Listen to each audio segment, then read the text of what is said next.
즐거운 훈련. 훈련이라면 강운을 연상한다. 땀과 인내와 고된 시간의 연속인 줄 알고 있다. 또 그래야 훈련 효과가 있는 줄 알고 있다. 하지만 이런 강압적인 방법이 때론 역효과를 나타낼 수도 있다. 특히 융통성 있는 배짱을 기르는 데는 오히려 금물이다. 배짱을 기르는 데는 훈련이 필요하다. 하지만 잠재의식 속에 기를 다스리는 데는 즐거운 기분 속에서 이루어져야 한다. 너무 엄하게 자란 아이들이 융통성이 없는 것도 같은 이치다.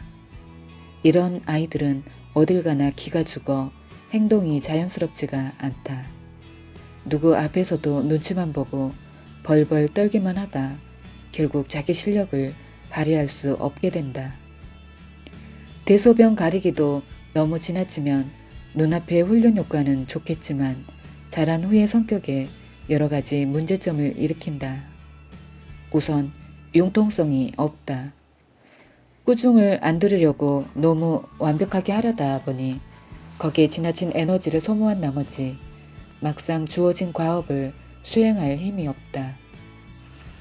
당장에야 훈련 효과가 안 나타나도 먼 훗날을 위해 즐거운 기분으로 참여할 수 있도록 유도해야 한다.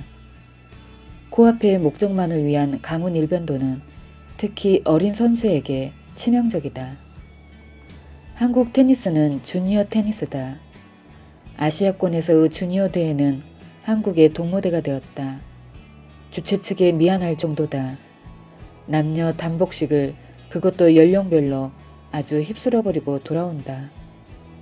그런데 여기가 성장의 한계다. 아직도 우리는 세계적인 대선수를 길러내지 못하고 있다. 왜 우리 선수는 일정 수준 이상 성장하지 못할까? 지도자들은 이 문제를 놓고 걱정이 많은 것 같다. 빈약한 시설, 선수들의 해외 원정 경험의 부족, 지도자의 빈곤 등 여러 가지 원인 분석이 나오고 있다. 하지만 내 생각은 그와는 좀 다르다. 결정적 원인은 우리 선수들의 어릴 적부터 훈련 과정에 있다고 본다. 한마디로 지나친 압박감과 긴장감 속에 받아온 강운이 범인이다.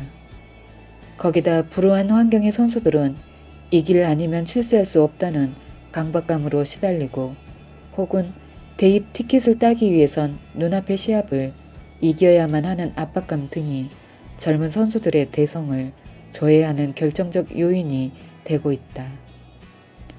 외국 유학을 다녀온 선수들이 놀라는 일은 좋은 시설도 아니고 별난 과학적 훈련도 아니다. 오히려 그런 게 없다는데 놀란다. 온종일 영화 구경이나 산책, 뱃놀이나 하다가 해질녘에 가까운 워밍업 정도를 하는 훈련으로 끝난다. 짧은 기간 많은 걸 배우고 돌아와야 할 우리 선수들은 초조하기 이를 데 없었다고들 말한다. 하지만 이게 비결이다. 큰 선수로 키우기 위해선 무엇보다 중요한 게 정서관리다. 아이고 또 연습이구나 하는 연습 이꼴 짜증의 조건방사가 생겨서야 중추신경의 학습 능력이 좋아질 수가 없고 오히려 역효과다. 실증나고 짜증스러운 기계적인 강우는 근육, 신경, 두뇌의 삼위일체적 학습기억 과정에서 융통성 없는 제한된 멘탈 세트를 형성시킨다. 그런 경직된 세트가 어릴 적부터 중추신경에 자리 잡으면 새로운 학습이나 기억에 방해가 된다. 안전 위주의 수비만 익힌 선수가 자라서 공격형을 새로 익히려 해도 안 되는 이유가 여기에 있다.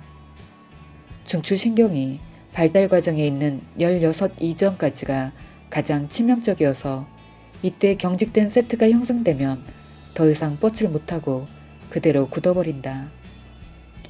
하긴 이것만 갖고도 코앞에 떨어진 특수 상황이야 잘 요리해낼 수는 있다. 중고 시절까진 챔피언이 될 수도 있다. 하지만 먼 훗날의 대성을 위해선 보다 일반적이고 융통성 있는 정신 세트가 잠재의식 속에 남아야 하는 법이다. 그래야만이 어떤 상황, 어떤 선수를 만나도 요리해낼 수 있는 배짱이 생기는 소위 전천후 선수가 될 수 있다. 한국의 챔피언은 수명이 짧다.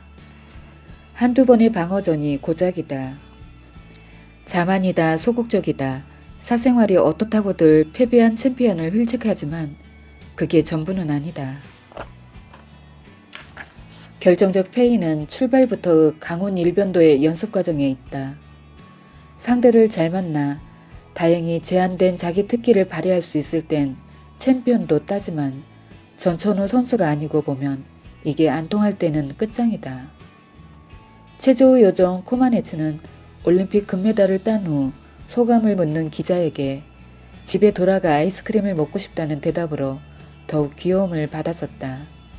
하지만 난 그때 저 여유가 바로 세계를 제패할 수 있는 힘이구나 싶었다. 저런 여유가 있을 때 세계 대회에서도 유감없이 기량을 발휘할 배짱이 생기는 것이다. 어린이를 어린이답게 키운 그곳 지도자들의 배려에 감탄할 뿐이다. 김일성 수령의 은총 온운했던 북한 선수와는 얼마나 대조적이냐. 우리나라에서 세계적인 랭커가 탄생되지 못한 것도 제한된 환경과 훈련 탓이라고 본다. 풍부한 상상력, 즐거운 기분으로 하는 연습이어야 융통성 있는 선수로 성장할 수 있다. 태능 선수촌에서 강훈에 못 이겨 탈출하는 어린 선수가 이젠 더 없었으면 좋겠다. 대기만성이라는 과학적 의미를 냉철히 분석, 음미해야 할 시점에 온 것이다.